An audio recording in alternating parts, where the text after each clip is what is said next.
Hi guys! Welcome back sa aking YouTube channel. Ayan guys, sa mga hindi pa po nakakilala sa akin, ako nga po pala si Sebushai dito sa YouTube channel. And then, sa mga hindi pa po nakakapag-subscribe, pa-subscribe na rin po. At syempre, pakiclick po ang notification bell para po palagi po tayong updated every time na gagawa po tayo ng panibagong video. For today's video guys, ay ang pag-uusapan po natin ay kung ano nga ba ang ibig sabihin ng PDOS at kung ano nga ba ang mga itinuturo dito. Kung ready na po tayo, just keep on watching!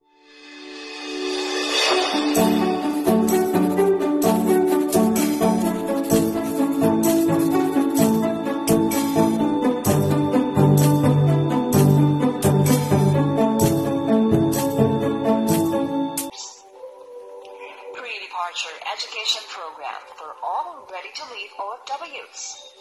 Welfare assistance program for OFWs and their families, which includes calamity assistance, bereavement assistance, medical assistance, and relief assistance, emergency repatriation. Guys, ano nga ba ang ibig sabihin ng PDOS? Ang PDOS ay Pre-Departure Orientation Seminar. Ang PDOS ay isang paraan ng pamahalaan sa pamamagitan ng OWA para maihanda ang mga papaalis na OFW patungo sa ibang bansa. Okay? Bakit kailangan ng PDOS? Okay? Kailangan ng PDOS para malaman ang mga problema o pagsubok na maaring kakaharapin sa pangingibang bansa at para malaman kung paano makatugon sa harapin sa ibang bansa.